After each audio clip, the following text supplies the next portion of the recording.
আবারও বাঁচতে চলেছে যুদ্ধের দামামা, ইরানের প্রস্তাবে নাখোশ ট্রাম্প। হরমুজ প্রণালীকে ঘিরে পরাশক্তিদের লড়াই, কার দখলে যাচ্ছে বিশ্ব রাজনীতি। জেট ফুয়েলের তীব্র সংকট, বিশ্বজুড়ে বাড়তে চলছে বিমান ভাড়া। টোকিওর বিমানবন্দরে মানব আকৃতির রোবট, শ্রমিক সংকটে শঙ্কায় জাপান এয়ারলাইন্স। এবং টি-20 বিশ্বকাপের স্কোয়াড প্রকাশ। আসসালামু আলাইকুম দর্শক, আমন্ত্রণ নিরপেক্ষ আজকের বিশ্বের আলোচিত সর্বশেষ সংবাদে আপনাদের সঙ্গে আছি আমি মিমি মাজুমদার। দেখছিলেন প্রধান শিরোনাম, এবারে বিস্তারিত। যুদ্ধের কিনারায় পৌঁছেছে মধ্যপ্রাচ্য। হামলা পাল্টা হামলায় কয়েক মাস ধরেই উত্তপ্ত পরিস্থিতি বিরাজমান। তবে অস্থায়ী যুদ্ধবিরতির মাঝেও পারমাণবিক কর্মসূচি ও উপসাগর ঘিরে উত্তেজনা থামেনি এক মুহূর্ত। এই টানাপোড়েনে সমাধান খুঁজতে যুক্তরাষ্ট্রের কাছে নতুন প্রস্তাব দিল ইরান। মধ্যপ্রাচ্যের আকাশে বারুদের গন্ধ আর দীর্ঘদিনের স্নায়ুযুদ্ধ গত ফেব্রুয়ারি থেকে এক ভয়াবহ রূপ নিয়েছে। যুক্তরাষ্ট্র ও ইসরায়েলের হামলার জবাবে ইরানের পাল্টা ড্রোন ও ক্ষেপণাস্ত্র নিক্ষেপ পুরো অঞ্চলকে যুদ্ধের দ্বারপ্রান্তে ঠেলে দিয়েছে। গত ৮ এপ্রিল থেকে একটি অস্থায়ী যুদ্ধবিরতি চললেও পারমাণবিক কর্মসূচি ও পারস্য উপসাগরের জাহাজ চলাচল নিয়ে উত্তেজনা এখনও চরম পর্যায়ে। এই অচলাবস্থা নিরসনে ইরান সম্প্রতি ওয়াশিংটনের কাছে একটি নতুন প্রস্তাব পাঠিয়েছে। তবে প্রেসিডেন্ট ডোনাল্ড ট্রাম্প সেই প্রস্তাব গ্রহণ না করার স্পষ্ট ইঙ্গিত দিয়েছেন। ইরানের প্রস্তাবে হরমুজ প্রণালী খুলে দেওয়া এবং বাণিজ্যিক সংকট মেটানোর ওপর জোর দেওয়া হলেও পারমাণবিক ইস্যু এড়িয়ে যাওয়া হয়েছে। ট্রাম্পের স্পষ্ট দাবি, পারমাণবিক কার্যক্রমের বিষয়টি প্রাথমিক আলোচনায় অন্তর্ভুক্ত না হলে কোনো সমাধান সম্ভব নয়। মার্কিন গোয়েন্দাদের মতে ইরান বর্তমানে গভীর অভ্যন্তরীণ নেতৃত্ব সংকটে ভুগছে, যা তাদের কূটনৈতিকভাবে দুর্বল করে তুলেছে। সোমবার জাতীয় নিরাপত্তা কর্মকর্তাদের সঙ্গে বৈঠকের পর ট্রাম্পের কঠোর মনোভাব থেকে এটি স্পষ্ট। বর্তমান শর্তে তিনি কোনো চুক্তিতে আগ্রহী নন। একদিকে রাশিয়ার সমর্থনপুষ্ট ইরান, অন্যদিকে অনড় যুক্তরাষ্ট্র। এই দুই মেরুর চাপে মধ্যপ্রাচ্যের শান্তি প্রক্রিয়া এখন গভীর অনিশ্চয়তার মুখে। কূটনীতি নাকি আবারও রণতরীর কামান, কোনটি জয়ী হবে তা এখন সময় বলে দেবে। নাজমুন নাহার উসবা, নিরপেক্ষ। বিশ্ব রাজনীতিতে নতুন উত্তেজনা তৈরি হয়েছে। যুক্তরাষ্ট্রের সাবেক প্রেসিডেন্ট ডোনাল্ড ট্রাম্পের এক সাম্প্রতিক মন্তব্যকে ঘিরে ট্রুথ সোশ্যালে দেওয়া বার্তায় আরও উল্লেখ করেন, দেশটির অভ্যন্তরে নেতৃত্ব নিয়ে বিভ্রান্তি ও অনিশ্চয়তা, আন্তর্জাতিক অঙ্গনে শুরু হয়েছে নতুন আলোচনা। বিশ্ব রাজনীতিতে তোলপাড়। প্রেসিডেন্ট ট্রাম্পের দাবি, ইরান এখন বিধ্বস্ত অবস্থায় আছে এবং তারা নিজেরাই যুক্তরাষ্ট্রকে বলছে হরমুজ প্রণালী খুলে দিতে। ট্রুথ সোশ্যালে ট্রাম্প লিখেছেন, ইরান এমাত্র তাদের অবহিত করেছে যে তারা ধ্বংসের মুখে। এমনকি দেশটির বর্তমান নেতা কে তা নিয়ে খোদ ইরানি নেতারাই বিভ্রান্তিতে আছেন বলে দাবি করেছেন তিনি। তবে মুদ্রার উল্টোপিঠ বলছে অন্য কথা। জাতিসংঘে রাশিয়ার দূত ভাসিলি নেভেনজিয়া সরাসরি জানিয়েছেন, হরমুজ প্রণালী নিয়ন্ত্রণের সব অধিকার ইরানের আছে। উল্টো তিনি পশ্চিমা দেশগুলোকেই জলদস্যু বলে আখ্যা দিয়েছেন। একদিকে ট্রাম্পের দাবি, অন্যদিকে রাশিয়ার সমর্থন, মাঝখানে পড়ে উত্তাল বিশ্ব জ্বালানি বাজার। পরাশক্তিদের এই বাক্যযুদ্ধ আর পাল্টাপাল্টি অবস্থানে কোন দিকে মোড় নেবে আগামীর কূটনীতি? বিশ্ব রাজনীতির এই টানাপোড়েনে সাধারণ মানুষের ভোগান্তি কি তবে অজানা পথেই গড়াবে? মাজুমদার, নিরপেক্ষ। টোকিওর ব্যস্ত হানেডা বিমানবন্দরে শিগগিরই দেখা যাবে এক ভিন্ন চিত্র, যেখানে মানুষের পাশাপাশি কাজ করবে মানবাকৃতির রোবট। বিমানবন্দরের সেবায় স্বয়ংক্রিয়তা ও আধুনিকীকরণের নতুন ধাপে শ্রমিক সংকট মোকাবেলায় প্রযুক্তি নির্ভর এই নতুন উদ্যোগ নিচ্ছে জাপান এয়ারলাইন্স।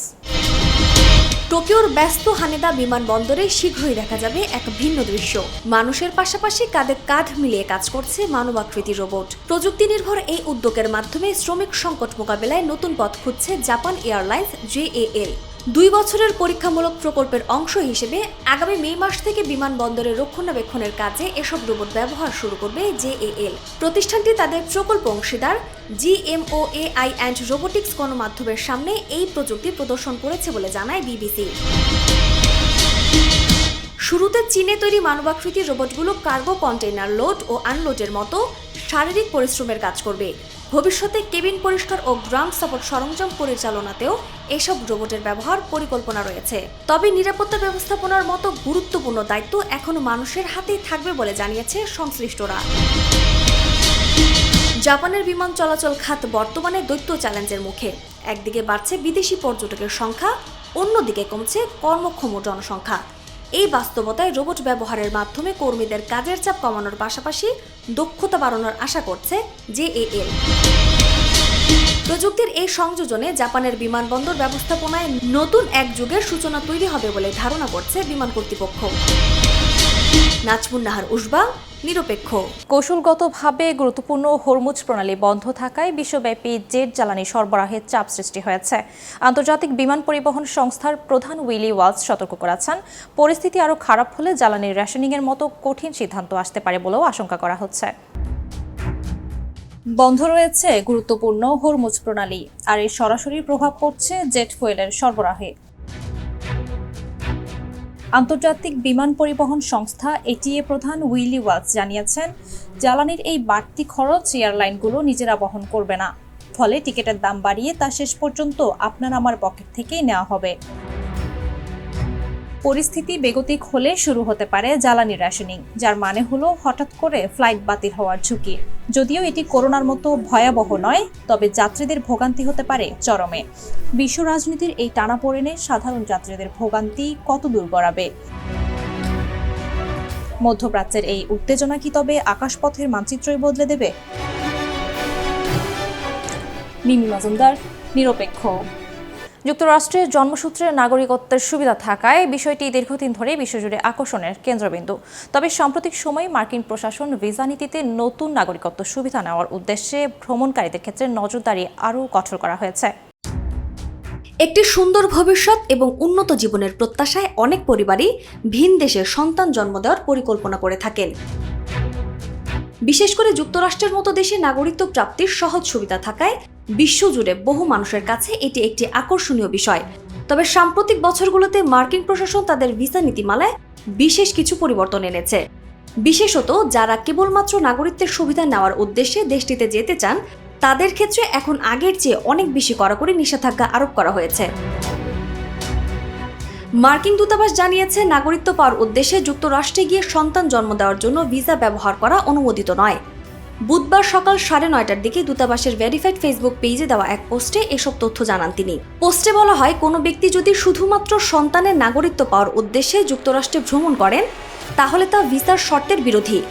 এই ধরনের ক্ষেত্রে কনসুলার কর্মকর্তারা যদি মনে করেন ভ্রমণের মূল উদ্দেশ্য সন্তান জন্ম দিয়ে নাগরিকত্ব অর্জন করা, তাহলে সংশ্লিষ্ট ব্যক্তির ট্যুরিস্ট ভিসা আবেদন প্রত্যাখ্যান করা হবে। দূতাবাস আরও জানিয়েছে, এই ধরনের কার্যক্রম যুক্তরাষ্ট্রের ভিসা নীতিমালার আওতায় অনুমোদিত নয়, তাই ভিসা আবেদনকারীদের সঠিক উদ্দেশ্য উল্লেখ করে আবেদন করার আহ্বান জানানো হয়েছে। এছাড়াও ভিসার শর্ত ভঙ্গ করলে বা ভুল তথ্য প্রদানে ভবিষ্যতে যুক্তরাষ্ট্রে ভ্রমণের ক্ষেত্রেও নেতিবাচক প্রভাব পড়তে পারে বলেও সতর্ক করেছে দূতাবাস। নাজমুন নাহার উসবা, নিরপেক্ষ। আগামী জুনে ইংল্যান্ডে মেগা টুর্নামেন্টকে সামনে রেখে স্বাগতিক ইংল্যান্ড প্রথম দল হিসেবে ঘোষণা করেছে 15 সদস্যের স্কোয়াড। অভিজ্ঞতা ও তরুণ প্রতিভার মিশেলে গড়া এই দলের সবচেয়ে বড় চমক হিসেবে জায়গা পেয়েছেন পেসার ইসিওং। আগামী জুনে ইংল্যান্ডের মাটিতে অনুষ্ঠিত হতে যাচ্ছে নারী টি-20 বিশ্বকাপের নতুন আসর। এই মেগা টুর্নামেন্টকে সামনে রেখে সবার আগে 15 সদস্যের স্কোয়াড ঘোষণা করেছে স্বাগতিক ইংল্যান্ড। ঘোষিত দলে রয়েছে অভিজ্ঞতা ও তরুণ প্রতিভার মিশেল, যেখানে সবচেয়ে বড় চমক হিসেবে জায়গা পেয়েছেন পেসার ইসিওং। দলের নেতৃত্বে থাকছেন অভিজ্ঞ অলরাউন্ডার ন্যাট সিভার ব্রান্ট। এটি হবে তার 7ম টি-20 বিশ্বকাপ, যা তাকে দলের অন্যতম নির্ভরযোগ্য ও অভিজ্ঞ খেলোয়াড় হিসেবে তুলে ধরে। সহ অধিনায়ক হিসেবে দায়িত্ব পেয়েছেন চার্লি ডিন, যিনি সাম্প্রতিক সময়ে দলের হয়ে ধারাবাহিক পারফরমেন্স করে আসছেন। ইংল্যান্ডের স্কোয়াডে অভিজ্ঞতার পাশাপাশি রাখা হয়েছে ভবিষ্যতের তারকাদেরও। বিশেষ করে 18 বছর বয়সী তরুণ স্পিনার টিলি কর্টিন কলম্যান প্রথমবারের মতো জাতীয় দলে জায়গা পেয়ে আলোচনায় এসেছেন। তার অন্তর্ভুক্তি ইংল্যান্ড দলের ভবিষ্যৎ পরিকল্পনার ইঙ্গিত দেয়। দলের প্রধান কোচ হিসেবে দায়িত্ব পালন করছেন সাবেক কিংবদন্তি অধিনায়ক শার্লট এডওয়ার্ডস। তার নেতৃত্বে 2009 সালে ইংল্যান্ড প্রথম নারী টি-20 বিশ্বকাপ জিতেছিল। এবার কোচ হিসেবে তিনি দলকে নতুন করে শিরোপা জয়ের স্বপ্ন দেখাচ্ছেন। ইংল্যান্ডের এই শক্তিশালী ও ভারসাম্যপূর্ণ স্কোয়াড নিয়ে আসন্ন নারী টি-20 বিশ্বকাপে কেমন পারফরমেন্স করে, সেটাই এখন দেখার বিষয়। ফাহমিদা বিনতে আনোয়ার, নিরপেক্ষ। বিশ্ব নৃত্য দিবস 29 এপ্রিল উপলক্ষে বিশ্বজুড়ে পালিত হচ্ছে নৃত্যের এই অনন্য উদযাপন। শুধু বিনোদন নয়, শরীরের ছন্দ ও মানব মনের অনুভূতি, আবেগ ও সংস্কৃতির বহিঃপ্রকাশ হিসেবে নৃত্যকে ঘিরে বিভিন্ন কর্মসূচিতে মুখর বিভিন্ন দেশ। আজ 29 এপ্রিল বিশ্ব নৃত্য দিবস। মানব মনের অনুভূতি, আবেগ ও সংস্কৃতির এক অনন্য প্রকাশভঙ্গি হিসেবে নৃত্যকে উদযাপন করতে বিশ্বজুড়ে নানা আয়োজনের মধ্য দিয়ে দিনটি পালিত হয়। নৃত্য শুধু বিনোদনের মাধ্যম নয়, বরং এটি মানুষের মনোজাগতিক ভাষা, যা শরীরের ছন্দ ও অভিব্যক্তির মাধ্যমে গভীর ভাব প্রকাশ করে। বিশ্ব নৃত্য দিবস পালনের পেছনে রয়েছে এক ঐতিহাসিক প্রেক্ষাপট। ব্যালে নৃত্যর জনক হিসেবে পরিচিত জর্জ নোভের জন্মদিন উপলক্ষে দিনটি উদযাপন করা হয়। নৃত্যকলার আধুনিক রূপায়ণে তার অবদান অপরিসীম। নোভের 1954 সালে ব্যালে নৃত্যের উন্নয়ন ও বিন্যাসে নতুন দৃষ্টিভঙ্গি উপস্থাপন করেন এবং 1960 সালে নৃত্য বিষয়ক পত্রাবলী নামে একটি গুরুত্বপূর্ণ গ্রন্থ রচনা করেন। এই গ্রন্থে ব্যালের গঠন, উপস্থাপনা, পোশাক ও নৃত্যশৈলী নিয়ে বিস্তারিত আলোচনা রয়েছে, যা আজও নৃত্যশিল্পে গুরুত্বপূর্ণ দিক নির্দেশনা হিসেবে বিবেচিত। নোভের বিশ্বাস করতেন, নৃত্য কেবল কৌশলগত প্রদর্শন নয়, বরং এটি আবেগ, অভিব্যক্তি ও গল্প বলার একটি শক্তিশালী মাধ্যম। তার রচিত ব্যালে কম্পোজিশনের সংখ্যা প্রায় 150টি, যা তৎকালীন ইউরোপে ব্যাপক আলোড়ন সৃষ্টি করে। তার অবদানের স্বীকৃতি স্বরূপ ইউনেস্কো 1980 সালের 29 এপ্রিলকে আন্তর্জাতিক নৃত্য দিবস হিসেবে ঘোষণা করে। এরপর থেকেই বিশ্বব্যাপী আনুষ্ঠানিকভাবে দিনটি উদযাপন করে আসছে। বাংলাদেশেও যথাযোগ্য মর্যাদায় পালিত হয় বিশ্ব নৃত্য দিবস। 1991 সাল থেকে নিয়মিতভাবে দিবসটি উদযাপন করা হচ্ছে। আন্তর্জাতিক নৃত্য পরিষদের বাংলাদেশ শাখা এবং বাংলাদেশ নৃত্যশিল্পী সংস্থা যৌথভাবে বিভিন্ন কর্মসূচির আয়োজন করে থাকে। দিবসটি উপলক্ষে ঢাকায় বাংলাদেশ শিল্পকলা একাডেমি থেকে বর্ণাঢ্য শোভাযাত্রা বের করা হয়। নৃত্য কেবল শরীরের আন্দোলন নয়, এটি এক গভীর শিল্প ভাষা, যা সংস্কৃতিকে ধারণ করে এবং আবেগকে ছড়িয়ে দেয় বিশ্বজুড়ে। ফাহমিদা বিনতে আনোয়ার, নিরপেক্ষ। যুক্তরাষ্ট্রের রাজনৈতিক অঙ্গনের আলোচিত নাম ডোনাল্ড ট্রাম্প। এর ব্যক্তিজীবনের পেছনে রয়েছে তার মা মেরি অ্যান ম্যাকলিওড। সম্প্রতি হোয়াইট হাউসে ব্রিটিশ রাজা চার্লস ও রানী ক্যামিলার উপস্থিতিতে নিজের মায়ের স্মৃতি ও পারিবারিক কিছু অজানা দিক তুলে ধরেন ডোনাল্ড ট্রাম্প। যুক্তরাষ্ট্রের সাবেক ও বর্তমান রাজনৈতিক অঙ্গনের প্রভাবশালী নাম ডোনাল্ড ট্রাম্প, কিন্তু এই দাপুটে নেতার পেছনে ছায়ার মতো ছিল যার অনুপ্রেরণা, তিনি তার মা মেরি অন ম্যাকলিওড। স্কটল্যান্ডের এক সাধারণ পরিবারে জন্ম নেওয়া মেরি 19 বছর বয়সে পাড়ি জমিয়েছিলেন স্বপ্নের দেশ আমেরিকায়। সেখানে ফ্রেড ট্রাম্পের সঙ্গে দীর্ঘ 63 বছরের দাম্পত্য জীবনে তিনি যেমন একজন সফল নারী ছিলেন, তেমনি অন্তরে লালন করতেন ব্রিটিশ রাজ পরিবারের প্রতি এক গভীর অনুরাগ। সম্প্রতি হোয়াইট হাউসে রাজা চার্লস ও রানী ক্যামিলার উপস্থিতিতে নিজের মায়ের সেই অজানা এবং কিছুটা মজার স্মৃতিচারণ করেছেন ডোনাল্ড ট্রাম্প। তিনি জানান, স্কটল্যান্ডের লুইস দ্বীপে জন্ম নেওয়া তার মা ছিলেন ব্রিটিশ রাজ পরিবারের অন্ধভক্ত। বিশেষ করে রাজা চার্লসের প্রতি তার ছিল অন্যরকম এক ভালো লাগা।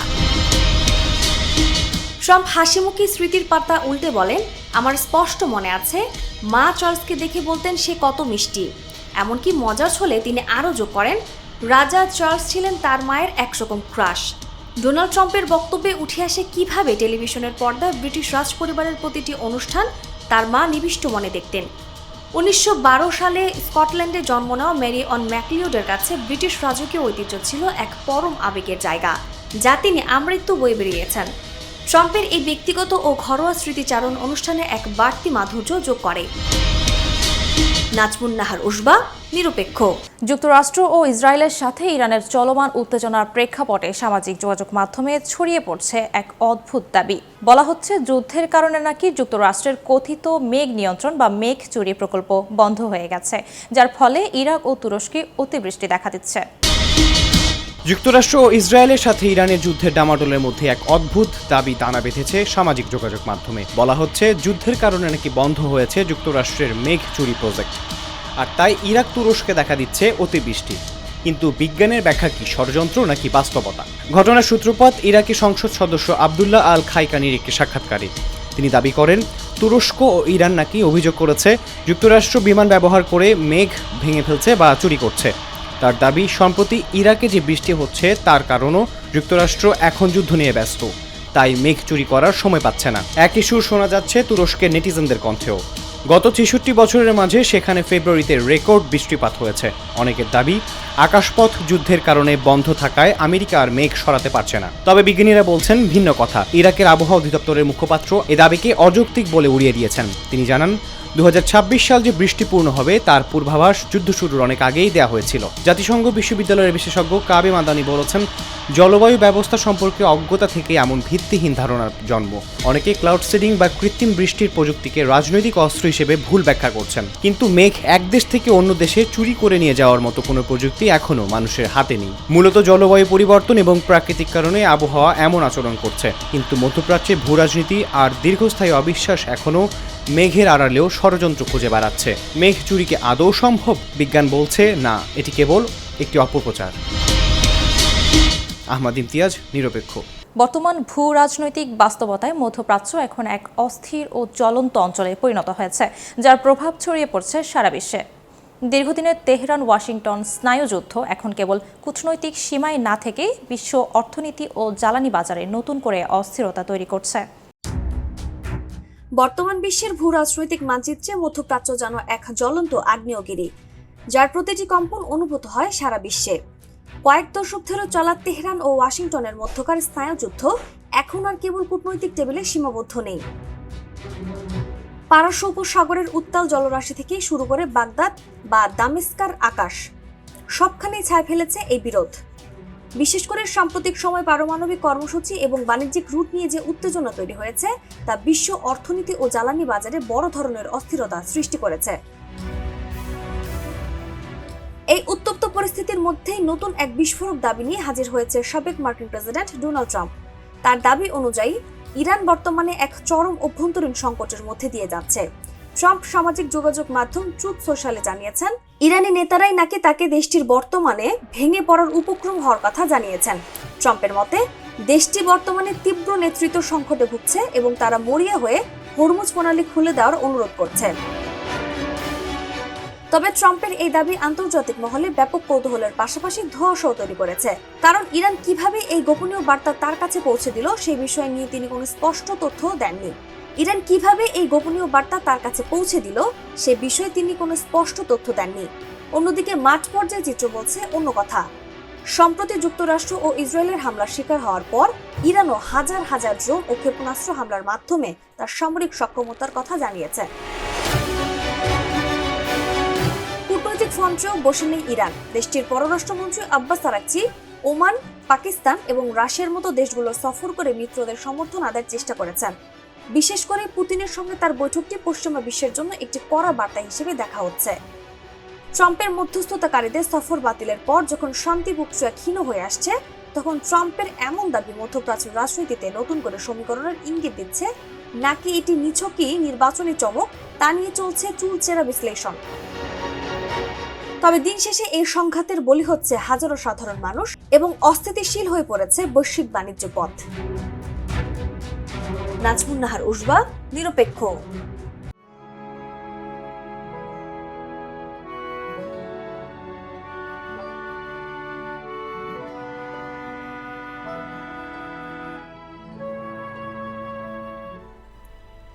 আজ 29শে এপ্রিল বাংলাদেশের ইতিহাসে এক শোকাবহ দিন। 1991 সালের এই দিনে সংঘটিত হয়েছিল প্রলয়ঙ্কারী ঘূর্ণিঝড়, যা দেশের উপকূলীয় অঞ্চলে ভয়াবহ ধ্বংসযজ্ঞ চালায়। সরকারি হিসেবে প্রায় 1,38,000 মানুষের প্রাণহানি ঘটে, যদিও বেসরকারি হিসেবে এই সংখ্যা আরও বেশি বলে ধারণা করা হয়। লক্ষাধিক পরিবার গৃহহীন হয়, ধ্বংস হয় লাখ লাখ গবাদি পশু, আর বিধ্বস্ত হয়ে পড়ে কক্সবাজার ও চট্টগ্রামের বিস্তীর্ণ উপকূলীয় এলাকা। প্রতি বছর এই দিনটি এলে উপকূলের মানুষের মনে ফিরে আসে সেই ভয়াবহ স্মৃতি। আমার মা বাবারা তো এখনো এটা মনে করে, এখনো কান্নাকাটি করে। ওখানে অনেক স্রোত, সেখানে বেঁচে থাকার কোনো চেষ্টা আর করতেছি না, সাঁতরানোর কোনো চেষ্টা নেই, কোনোভাবে বেঁচে থাকতে পারি কিনা সেই চেষ্টা ছিল। প্রশ্ন জাগে, আজ এত বছর পর তারা কতটা নিরাপদ? 1991 সালের পর উপকূলীয় এলাকায় ব্যাপকভাবে বেড়িবাঁধ নির্মাণ এবং ঘূর্ণিঝড় আশ্রয়কেন্দ্র স্থাপনের উদ্যোগ নেওয়া হয়েছিল, কিন্তু বাস্তবতা বলছে সেই উদ্যোগের অনেকটাই এখনো অপূর্ণ। কক্সবাজারের পেকুয়া উপজেলার মগনামা ইউনিয়নের মতো এলাকাগুলোতে আজও ভাঙা বেড়িবাঁধ মানুষের আতঙ্কের কারণ হয়ে আছে। স্থানীয়দের অভিযোগ ১২০ কিলোমিটার দীর্ঘ বেড়িবাঁধ নির্মাণ করা হলেও ১৯৯৮ সালের বন্যায় তা ক্ষতিগ্রস্ত হয়। এরপর থেকে চলছে অস্থায়ী সংস্কার। ফলে বর্ষা মৌসুমে জোয়ারের পানি সহজেই ঢুকে পড়ে গ্রামে, ভাসিয়ে নিয়ে যায় ঘরবাড়ি ও ফসলি জমি। যে কোনো সময় জলোচ্ছ্বাসে সবকিছু ভেসে যাওয়ার শঙ্কা বর্ষায় তাদের নিত্যসঙ্গী। ঘূর্ণিঝড় মোকাবেলায় আশ্রয়কেন্দ্র অত্যন্ত গুরুত্বপূর্ণ হলেও এক্ষেত্রেও রয়েছে বড় ঘাটতি। জেলার বিভিন্ন উপজেলায় নির্মিত ৫৩৪টি আশ্রয়কেন্দ্রের মধ্যে অন্তত ১৫৪টি বর্তমানে ব্যবহার অনুপযোগী হয়ে পড়েছে। কোথাও অবহেলা, কোথাও রক্ষণাবেক্ষণের অভাব, আবার কোথাও অবৈধ দখলের কারণে আশ্রয়কেন্দ্রগুলো অকার্যকর। প্রতি বছরের মতো এবারও ২৯শে এপ্রিল আমাদের মনে করিয়ে দেয়, প্রকৃতির বিরুদ্ধে লড়াইয়ের প্রস্তুতির কোনো বিকল্প নেই। উপকূল রক্ষায় দীর্ঘমেয়াদী টেকসই পরিকল্পনা ও দ্রুত বাস্তবায়নই পারে ভবিষ্যতে সম্ভাব্য বিপর্যয় থেকে মানুষের জীবন ও সম্পদ রক্ষা করতে। নয়তো ইতিহাস আবারও ফিরে আসতে পারে নতুন এক ট্র্যাজেডি নিয়ে। ফাহমিদা বিনতে আনোয়ার, নিরপেক্ষ। দর্শক, এই ছিল নিরপেক্ষ আজকের আলোচিত বিশ্বের সর্বশেষ সংবাদ। এতক্ষণ সঙ্গে থাকার জন্য ধন্যবাদ। নিরপেক্ষ, সত্য প্রকাশে আপোষহীন।